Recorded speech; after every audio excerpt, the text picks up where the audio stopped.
ममता रहित यही कला भक्ति के प्रताप से जागृत होती है। भगवत चरणारविंद का आश्रय लेने से ये युक्ति जागृत होती है, इसी युक्ति से मुक्ति होती है। प्राकृत पदार्थों से जो जितना संबंध जोड़ता है वो उतना ही बंधा हुआ है, और जितना संबंध त्यागता है वो उतना ही मुक्त हो गया है। देखो, सृष्टि के सब पदार्थ, सब विषय हमारे ऊपर थोड़ी हावी हैं।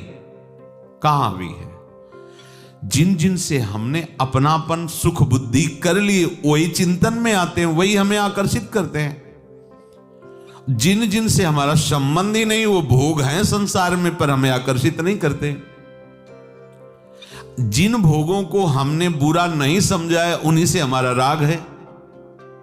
बस यही मंद बुद्धि हमारी हमको साथ नहीं दे रही। अगर मदिरा कहा जाए, मांस कहा जाए, नहीं नहीं, घृणास्पद भाव आ जाएगा।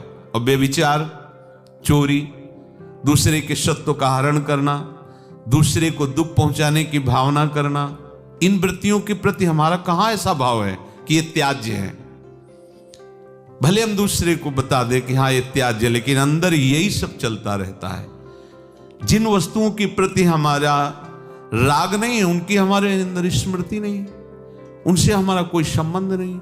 ऐसी पूरी सृष्टि से हमारा संबंध नहीं, केवल प्रियालाल से, न किसी वस्तु से, न किसी व्यक्ति से, न अभी जीवन मुक्त हो, अभी वो परमात्मा को प्राप्त कर लिया है जिसने किंचन मात्र संसार में किसी से कोई संबंध नहीं, कोई अपनापन नहीं।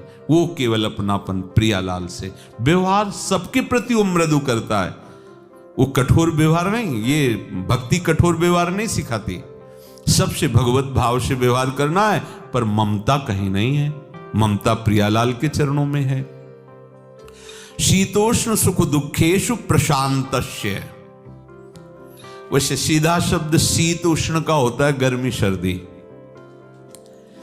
अगर हम केवल गर्मी सर्दी इस शब्द को लेते हैं कि भगवान कह रहे हैं कि सर्दी गर्मी को सहे, सहे का तात्पर्य अंदर कोई विकार नहीं होना। ठीक है, सर्दी है, शरीर कांप रहा है, हमारे पास उतनी गर्म वस्तुएं नहीं है, तो हमें ना तो चाह करनी है और ना व्यथा होनी चाहिए, धैर्यवान होना चाहिए।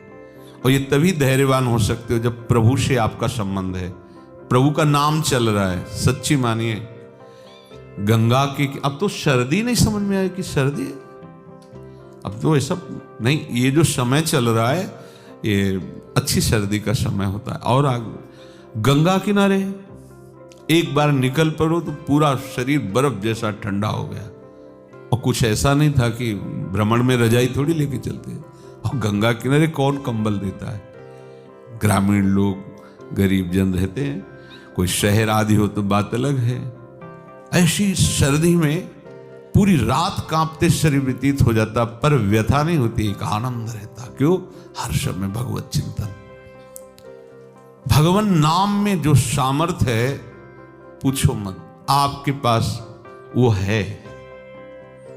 जैसे लोग कहते संतों से आशीर्वाद दीजिए, तुम्हारी मति काम नहीं कर रही इसलिए ऐसा तुम बोल रहे हो। जब कह दिया राधा राधा बोलो, राधा वल्लभ श्री हरिवंश बोलो, अब कोई आशीर्वाद की जरूरत नहीं। इसमें वो छुपा हुआ है जो आप सोच नहीं सकते, इतनी सामर्थ्य छुपी। आप जब के तो देखो, आप उसका स्वाद लेके तो देखो, कितनी सामर्थ्य है। शीत और उष्ण, गर्मी और सर्दी एक केवल त्वगेंद्री का विषय है। और जितात्मना वही होता है जो समस्त इंद्रियों पर विजय प्राप्त करता है। तो भगवान कह रहे शीतोष्ण दोनों को सहने वाला, अर्थात अनुकूलता जब हमें प्राप्त होती है किसी भी विषय की, वस्तु की, व्यक्ति की, ध्यान से सुनिए, तो अंदर एक शीतलता सी होती है। और जब प्रतिकूल वस्तु मिलती है, व्यक्ति मिलता है, परिस्थिति मिलती है, घटना होती है, तो हृदय में एक ताप पैदा होता है, जलन। भगवान का इशारा इसी की तरफ है।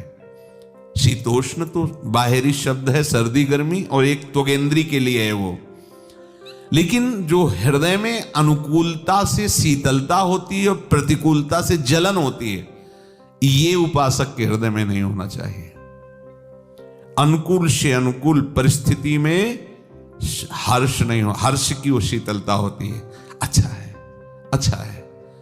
ये जो एक स्वीकृति हुई, उस अनुकूलता का भोग हुआ, उससे एक हर्ष होता है। और प्रतिकूलता का जो भोग हुआ, स्वीकृति हुई, उससे शोक होता है, जलन होती है। दोनों उपासक के हृदय में नहीं होना चाहिए। ये तभी होता है जब हम प्रभु से विमुख होकर के विचरते हैं। जिस क्षण हम प्रभु से विमुख होंगे, उसी समय अनुकूलता प्रतिकूलता फंसा लेगी। यदि हम प्रभु में हैं तो समतुलता रहेगी, अनुकूलता प्रतिकूलता नहीं। जो बहुमान करे को मेरो किए बहुमानत नाही बढ़ाई, जो अपमान करे को केहूं किए अपमान नहीं लघुताई।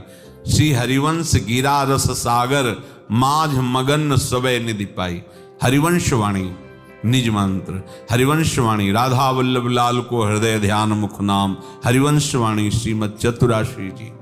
अगर हमारा मन राधा वल्लभ नाम में डूबा हुआ है, मंत्र में डूबा हुआ है, वाणी जी में डूबा हुआ है, फिर हमको अनुकूलता प्रतिकूलता का भान नहीं होगा। क्योंकि उस प्रेम रस समुद्र में मन डूब गया तो कौन अनुकूलता प्रतिकूलता का, गर्मी सर्दी का भान करे। उपासक को हृदय की जलन और हृदय की हर्ष जनित वृत्ति को सहने की सामर्थ्य केवल नाम प्रदान करता है। उसी से शुद्ध विवेक होता है, और विवेक उसको स्वीकार नहीं कर, स्वीकृति से ही होता है। सच्ची कहते हैं, जब अधिक कष्ट होता है और उस समय आप प्रभु के चिंतन में हो, सहज में उस समय कट जाता है। ऐसा नहीं कि महसूस नहीं होता, ऐसा नहीं, अनुभव में आता है, पर वो व्यथित नहीं कर पाता। जितना कष्ट बढ़ता है उतने ही जोर से नाम अंदर नृत्य करने लगता है, उतने ही आर्त भाव से प्रियाजू के चरणों के सानिध्य का अनुभव होता है। क्या करेगा कष्ट। अब अगर प्रभु से संबंध नहीं, प्रियाजू से संबंध नहीं, तब तो दुख समुद्र में फंस गए। कितना भयावह है, कोई आधार ही नहीं, किसका सहारा ले। यहां सब स्वार्थ में रत, सब असहाय हैं, असमर्थ हैं। किनका सहारा ले। बोले बहुत बलवान, क्या बल है, काल पर विजय प्राप्त कर सकते हैं, विकार पर विजय प्राप्त, खुद वो परास्त है, हमारी रक्षा क्या करें।